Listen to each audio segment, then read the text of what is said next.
ചാന്തോകോപനിഷത്തിലെ അധ്യായം 2 21 മുതലുള്ളതാണ് നമ്മൾ ഇനി നോക്കാൻ പോകുന്നത്. 19 മുതലുള്ളത് തന്നെയാണ് നോക്കാൻ പോകുന്നത്. ഇതുവരെ നമ്മൾ കണ്ടത് സോമത്തെ അല്ലെ സാമത്തെ ഉപാസിക്കുക എന്നതാണ്. 5 തരത്തിൽ സാമത്തെ ഉപാസിക്കാനാണ് പറയുന്നത്. അതിന്റെ അർത്ഥം എന്ന് പറഞ്ഞു കഴിഞ്ഞാൽ, സാമം എന്ന് പറയുന്നത് പ്രപഞ്ചത്തിലുള്ള എല്ലാ വസ്തുക്കളുമാണ് സാമത്തിൽ പെടുന്നത്. എല്ലാ വസ്തുക്കളും, ആ പ്രപഞ്ചത്തിലുള്ള വസ്തുക്കളാകുമ്പോൾ നമ്മുടെ മെറ്റീരിയൽസ് എല്ലാം ഇതിനകത്ത് വരും. അതിനെ നമ്മൾ മെറ്റീരിയൽസ്, മാൻ പവർ, എല്ലാം എന്തെല്ലാമോ പ്രപഞ്ചത്തിലുള്ള അതെല്ലാം അതിനെയെല്ലാം നല്ല നിലയിൽ ഉപയോഗിച്ചിട്ട് നമ്മൾ എന്ത് ചെയ്യണം?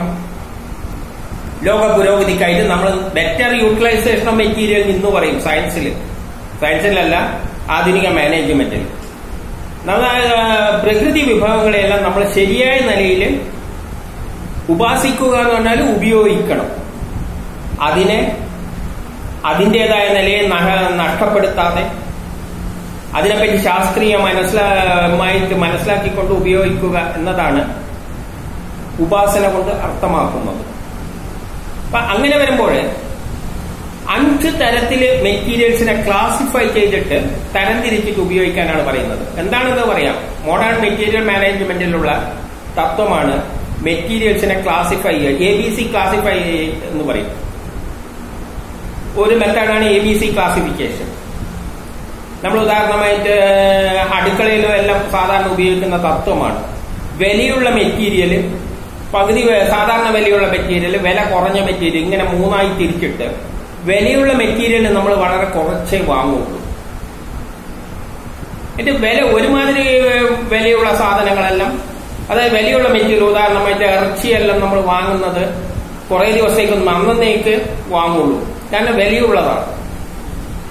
നേരെ മറ്റു വിലയില്ലാത്ത സാധനങ്ങളെല്ലാം, ഉപ്പും മുളക് എല്ലാം വിലയില്ലാന്നല്ല, മീഡിയം വില ഉള്ളതെല്ലാം നമ്മൾ എന്ത് ചെയ്യും? ക്ലാസ് ബി മെറ്റീരിയൽ എന്ന് പറയും.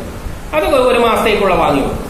വില കുറഞ്ഞിപ്പോ ഉപ്പല്ലാണെങ്കിൽ പിന്നെ 1 മാസത്തൊന്നും വേണ്ട, കുറെ അധികം അങ്ങ് വാങ്ങിയിട്ടേക്കും. അതാണ് മെറ്റീരിയൽ പ്ലാനിങ് എന്നെല്ലാം പറയുന്നത്. അപ്പോഴേ ഈ മെറ്റീരിയൽ പ്ലാനിങ്ങിന്റെ അതേ രൂപത്തിൽ ആ തരത്തിൽ തന്നെ ചെയ്യണമെന്നില്ല. ഉദാഹരണത്തിന് ഇത് വിലയനുസരിച്ചാണ്. ചില സമയത്ത് വേറെ തരത്തിലാണ് ക്ലാസിഫൈ ചെയ്യുക. ഉദാഹരണത്തിന് വലിയ മെറ്റീരിയൽസ് എല്ലാം അധികം വാങ്ങി സൂക്ഷിക്കില്ല, കാരണം അത് സൂക്ഷിക്കാൻ വലിയ പാടാണ്. അപ്പൊ അത് കുറച്ചേ വാങ്ങുള്ളൂ. പക്ഷെ ഒരുമാതിരി സൈസ് ഉള്ളതെല്ലാം എന്ത് ചെയ്യും? ആവശ്യത്തിന് കുറച്ച് 1 മാസത്തേക്കെല്ലാം വാങ്ങി വെക്കും. പിന്നെ ചെറിയ സാധനങ്ങളെല്ലാം കുറെ അങ്ങ് വാങ്ങി വെച്ചേക്കും. അതാ ക്വാണ്ടിറ്റി നോക്കിയിട്ട്, കാരണം ആ സ്ഥലം സ്റ്റോർ ചെയ്യേണ്ട സ്ഥലം ചിന്തിച്ചിട്ട്. വേറെ ചില കാര്യത്തിൽ ഇങ്ങനെയുമല്ല. ഈ ചീഞ്ഞു പോകുന്ന സാധനങ്ങളെല്ലാം, ഈ പച്ചക്കറി ഇതെല്ലാം കുറച്ചേ വാങ്ങുള്ളൂ. എന്നാൽ ധാന്യങ്ങളെല്ലാം കുറച്ചധികം വാങ്ങി വെക്കും, കാരണം അത് കുറച്ച് കാലം കിടക്കും. പിന്നെ കുറെ കാലം കിടക്കുന്ന സാധനങ്ങളെല്ലാം ഇഷ്ടംമാതിരി ആദ്യം തന്നെ അങ്ങ് വാങ്ങിയിട്ടേക്കും. അപ്പൊ ഇങ്ങനെ പല ബേസില് മെറ്റീരിയൽസിനെ ക്ലാസിഫൈ ചെയ്യാം. മെറ്റീരിയൽസ് എന്ന് പറയുന്നത് തന്നെയാണ് സാമം, അല്ലെങ്കിൽ സാമവേദത്തില് മെറ്റീരിയൽ പ്ലാനിങ്ങിനെ പറ്റി എല്ലാം വരുന്നത്. സോമം എന്ന വാക്ക് ഉപയോഗിക്കും. അപ്പം മെറ്റീരിയൽസിനെ, ഈ ലോകത്തിലുള്ള എല്ലാ വസ്തുക്കളെയും, അതായത് പ്രകൃതി അനുഗ്രഹിച്ച് നൽകിയ എല്ലാറ്റിനെയും നമ്മൾ എന്ത് വേണം? ശരിയായ നിലയിൽ ക്ലാസിഫൈ ചെയ്തിട്ട് ഉപയോഗിക്കണം. അതാണ് ഇവിടെ അർത്ഥമാക്കുന്നത്. അപ്പൊ അവരെത്രയായിട്ടാണ് ക്ലാസിഫൈ ചെയ്തതെന്ന് വെച്ചാൽ, അവരെല്ലാം സൂര്യന്റെ ഉദയം അടിസ്ഥാനമാക്കി നമ്മൾ കഴിഞ്ഞതിൽ കണ്ടു. ഉദിക്കുന്ന ഒരു രൂപം, അവസ്ഥ, അസ്തമിക്കുന്ന അവസ്ഥ, നടുവിലുള്ള അവസ്ഥ. ഉദയം തുടക്കമായതുകൊണ്ട് അതിനെ ഹിങ്കാരം എന്ന് പറയും. മധ്യത്തിലുള്ളതാണ് ഏകദേശം ഒരു സ്റ്റഡിയായ സ്റ്റേജ്.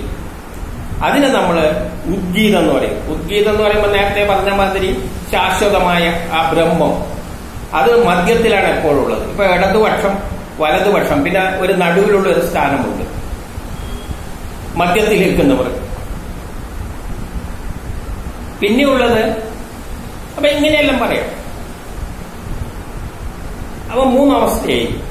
പക്ഷെ മെറ്റീരിയലിനെ സംബന്ധിച്ചിടത്തോളം ഇവർ ഒരു 5ആയിട്ട് തിരിക്കുകയാണ്. അപ്പൊ അതിന്റെ നടുവിലുള്ളൊരവസ്ഥ അതെന്ന് പറയുന്നത് ഇപ്പം 10 മണിക്ക് 10 മണി എന്ന ഒരവസ്ഥ എന്ന് പറയുമ്പോൾ എല്ലാവരും നല്ലവണ്ണം അധ്വാനിക്കുന്ന ആ സമയത്താണ്. ഉദയത്തിന് എല്ലാവരും ഇറങ്ങിത്തിരിക്കും. മദ്യം ഉച്ച സമയമാകുമ്പോൾ ഒരുമാതിരി അങ്ങനെയാണ്. അതിന്റെ ഇടയ്ക്കുള്ള സമയം ഈ 10 മണിയെല്ലാം വളരെ അധ്വാനിക്കുക. നേരെ മറ്റു ഉച്ചയ്ക്ക് ശേഷവും വൈകുന്നേരം പിന്നെ ഇല്ല. ഉച്ചക്കും വൈകുന്നേരം നടുവിലുള്ള ഒരു സമയമുണ്ട്.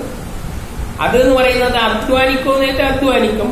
പക്ഷെ എന്നാലും ഒരു എതിർപ്പെല്ലാം കാണും. ഉച്ചയായില്ലേന്ന്. അതുകൊണ്ടാണ് സാധാരണ എല്ലാവരും പറയുന്നത് ഉച്ച കഴിഞ്ഞാൽ ഒരു പണിയും നടക്കില്ല. പക്ഷെ എന്നാലും നടക്കും. അതിലും ഒരു 3 മണിക്കെല്ലാം നല്ലോണം വർക്ക് നടക്കുന്ന സമയം തന്നെയാണ്. അപ്പൊ എത്ര 5ആയിട്ട് തിരിച്ചു. സൂര്യന്റെ പൊസിഷന്റെ ക്യാരക്ടറിസ്റ്റിക് വെച്ച് 5ആയിട്ട് തിരിക്കുന്നത് പോലെ തന്നെ മെറ്റീരിയൽസിനെയും 5ആയിട്ട് തിരിക്കുകയാണ്. അത് പല ബേസിൽ തിരിക്കും. ഇന്നൊന്നുമില്ല. ഒന്ന് സീക്വൻസ് ആയിട്ട് തിരിക്കും, അല്ലെങ്കിൽ വേറെ എന്തെങ്കിലും അടിസ്ഥാനത്തിലായിട്ട് തിരിക്കും. ഇങ്ങനെ തിരിച്ചിട്ട് നമ്മളെ സോമത്തെ അല്ലെങ്കിൽ സാമവേദത്തെ അല്ലെങ്കിൽ സാമത്തെ നമ്മൾ എന്ത് ചെയ്യണം എന്ന് പറയാണ്, നല്ല നിലയിൽ ഉപാസിച്ച് അതിനെ ഉപയോഗിച്ചു കഴിഞ്ഞാൽ എന്തു പറയുന്നു, നമുക്ക് എല്ലാവിധ അഭിവൃദ്ധി ഉണ്ടാവും, എല്ലാ അന്നങ്ങളും ഇഷ്ടമാരി ഉണ്ടാവും. അതായത് മെറ്റീരിയൽ നഷ്ടപ്പെടുത്താതെ നമ്മൾ ഉപയോഗിക്കണം എന്നതുകൊണ്ട് തന്നെയാണ് ഇവിടെ ഉദ്ദേശിക്കുന്നത്.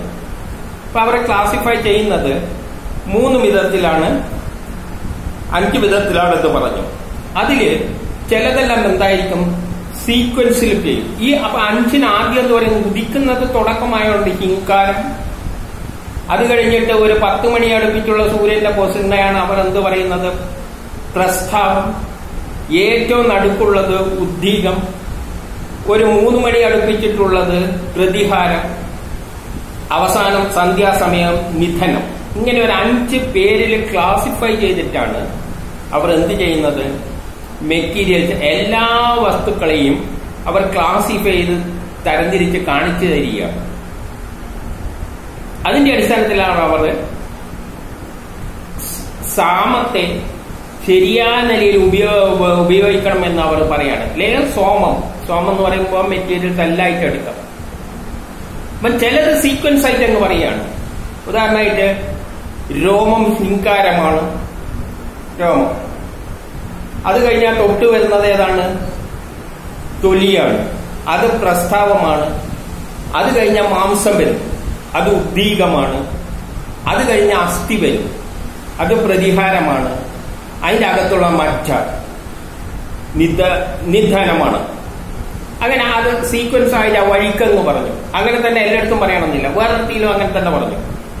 അതേതിലാ പറഞ്ഞ 19 പിന്നെ 8ലും 16ലും എങ്ങനെയാ പറയുന്നത്, വസന്തം, ഗ്രീഷ്മം, വർഷം, ശരത്, ഹേമന്ത്. ആ സീക്വൻസിന് അവർ ഹിങ്കാരം, വസന്ത് ഹിങ്കാരമാണ്, ഗ്രീഷ്മം പ്രസ്താവമാണ്, വർഷം ഉദ്ദീകമാണ്, ശരത്ത് പ്രതിഹാരമാണ്, ഹേമന്തം നിധനമാണ്. ഇങ്ങനെ അവസ്ഥയായിട്ട് ക്ലാസിഫൈ ചെയ്തു. പിന്നെ വേറൊന്നിനെ അവർ അതേ സീക്വൻസിൽ തന്നെ പറയുന്ന നോക്കാം. അഗ്നി ഹിങ്കാരമാണ്. അഗ്നി എന്ന് പറഞ്ഞാൽ ഭൂമിയിൽ അഗ്നി. അത് കഴിഞ്ഞിട്ട് കുറച്ച് ഉയരത്തിലെത്തുമ്പോൾ വായു പ്രസ്താവമാണ്, വായുവായി. അതിന്റെ മുകളിലെത്തുമ്പോൾ സൂര്യനാണുള്ളത്. സൂര്യൻ ഉദ്ദീകമാണ്.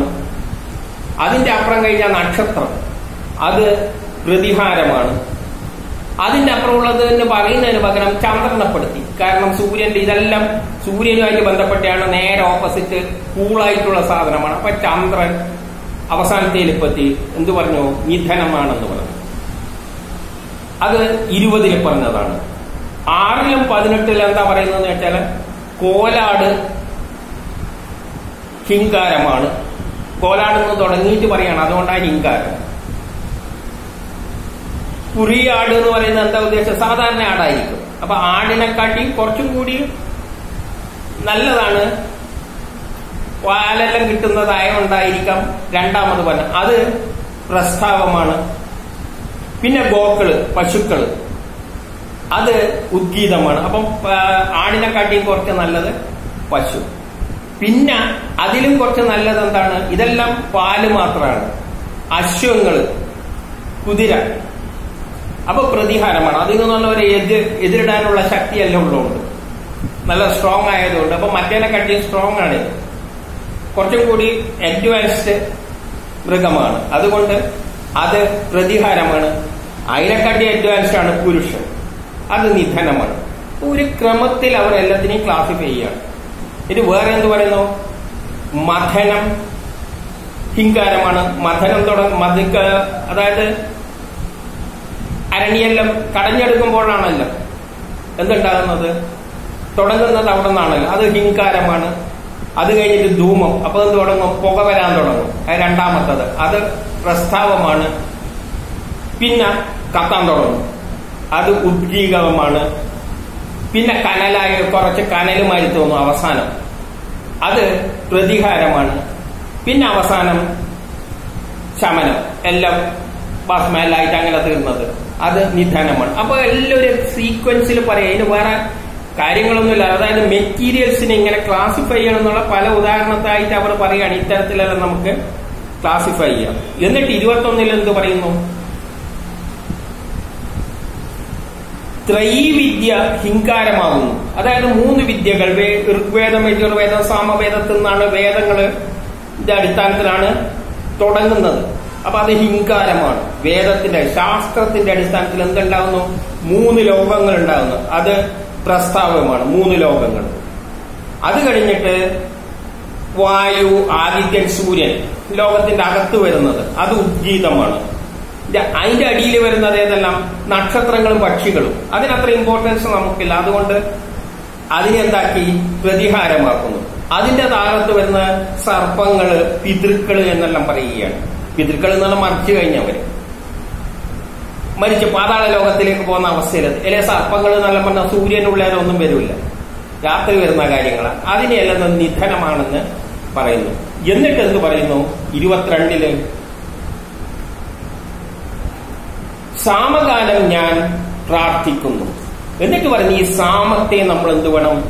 സ്തുതിക്കണം. ഈ പ്രപഞ്ചത്തിലുള്ള എല്ലാ വസ്തുക്കളെയും നമ്മൾ സ്തുതിച്ചു, അതായത് അതിനെ നല്ല നിലയിൽ കൈകാര്യം ചെയ്യണം. നമ്മളതിനെ ദുരുപയോഗം ചെയ്യരുത്. പ്രകൃതി വിഭവങ്ങൾ വളരെ കുറച്ചേ ഉള്ളൂ. അപ്പൊ അതിനെ തരം തിരിച്ചിട്ട് എല്ലാത്തിനെയും നോക്കി നടക്കാനൊന്നും പറ്റില്ല.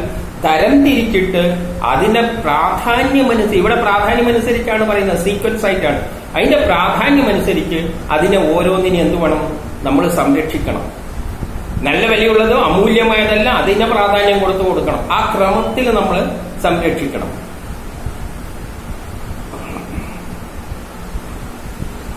എന്നിട്ട് എന്ത് പറയുന്നു?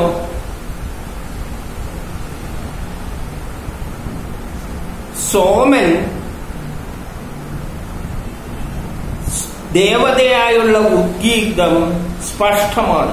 അതായത് സോമം എന്നത് ഉദ്ഗീതമായുള്ളത്, ദേവതയായുള്ള ഉദ്ഗീതം. ഈ പ്രകൃതി വിഭവങ്ങൾ, ഈ കാണുന്ന പ്രകൃതി വിഭവങ്ങളെല്ലാം സ്പഷ്ടമാണ്. അതിന് വ്യക്തമായ രൂപവും ഭാവവും എല്ലാം ഉണ്ട്. അതായത് കല്ലു മരങ്ങള്, പച്ചക്കറികൾ, ഇതെല്ലാം സ്പഷ്ടമാണ്, വ്യക്തമായ രൂപമുണ്ട്. പിന്നെയോ വായുദേവതയിലുള്ള മൃദുവും മധുരമുള്ളതാണ്. അപ്പൊ വായു എന്ന രൂപത്തിലുള്ള സോമങ്ങൾ അതെന്താണ്? മൃദുവാണ്, മധുരവുമാണ്.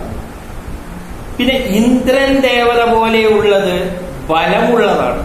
അപ്പൊ നേരത്തെ ഞാൻ പറഞ്ഞ മാതിരി മെറ്റീരിയൽസിന് എങ്ങനെയെല്ലാം വിലയുള്ളതാണ്, ഇതിൽ വലുപ്പമുള്ളതാണ്, അല്ലെങ്കിൽ അങ്ങനെ വേഗം നശിച്ചു പോകുന്നതാണ്. ഇതെല്ലാം മനസ്സിലാക്കിക്കൊണ്ട് വേണം നമ്മളെ സാമത്തെ സംരക്ഷിക്കുവാൻ. എന്നിട്ട് എന്തു പറയുന്നു? ദേവതകൾ അമൃതത്വമാണ്, പിതൃക്കൾ സ്വഹാണ്, മനുഷ്യർക്ക് ആശയുണ്ട്, പശുവിന് പുല്ലും വെള്ളവും വേണം, യജമാനന് സ്വർഗം വേണം, എനിക്ക് അന്നം വേണം. ഇങ്ങനെ ഓരോ വ്യക്തികളുടെയും ആവശ്യം അനുസരിച്ച് വേണം ഇവയെല്ലാം ഉപയോഗിക്കാൻ വേണ്ടി ഉള്ള നിലയിൽ അവിടെ പറഞ്ഞു പോവുകയാണ്. ഓരോന്നിലാണ് ആവശ്യം. മനുഷ്യർക്കും പശുക്കൾക്കും എല്ലാം ആവശ്യമുണ്ട്, പലതും വേണമുണ്ട്. അതെല്ലാം സാറ്റിസ്ഫൈ വേണ്ടിക്ക് എന്തേ ഉള്ളൂ ഈ സോമം എന്ന് പറയുന്ന സാധനം. സാമവേദത്തിൽ പറയുന്ന എല്ലാ മെറ്റീരിയൽസും ആവശ്യം തന്നെയാണ്, എല്ലാവർക്കും ആവശ്യമുള്ള വസ്തുക്കൾ തന്നെയാണ് ഇത്. ഓരോക്കും പല ആവശ്യങ്ങളാണ്. യജമാനന് സ്വർഗം വേണമെന്ന് പറഞ്ഞാൽ അവർക്കങ്ങ് സ്വർഗത്തിൽ പോയിട്ട് അവിടെ വേറെ ഗ്രഹങ്ങളിൽ പോയി താമസിക്കേണ്ട താല്പര്യമായി ജയിക്കണം. അപ്പൊ അതിനെയും പോലും എന്ത് വേണം, നമ്മൾ സംരക്ഷിക്കണം. എല്ലാത്തിനെയും ശരിയായ നിലയിൽ നമ്മൾ ഉപയോഗിക്കണം, അവയെ നശിപ്പിക്കാതെ. എന്നിട്ട് പറയുന്നു എല്ലാ സ്വരങ്ങളും ബലം നൽകുന്ന പ്രാണന്റെ ആത്മാവാണ്. അപ്പൊ എല്ലാ സ്വരങ്ങളും നേരെ സ്വരങ്ങളെയെല്ലാം വെച്ചുകൊണ്ടാണ് എല്ലാ പല വസ്തുക്കൾ പല സ്വരങ്ങളിലാണെന്നെല്ലാം പറഞ്ഞുകൊണ്ടാണ് പറഞ്ഞത്. അതെല്ലാം എന്താണ്, പ്രാണന്റെ ആത്മാവാണ്. എന്നിട്ട് എന്ത് പറയുന്നു, എല്ലാ ഊഷ്മാവും പ്രജാപതിയുടെ ആത്മാവാണ്, എല്ലാ സ്വർഗവും മൃത്യുവിന്റെ ആത്മാവാണ്. ഇങ്ങനെയെല്ലാം പറഞ്ഞുകൊണ്ട് പലതരത്തിൽ ഇവിടെ പറഞ്ഞത് ഈ പ്രപഞ്ചത്തിലുള്ള എല്ലാ സാധനങ്ങളും പല കാറ്റഗറിയിൽ പെടുന്നതാണ്.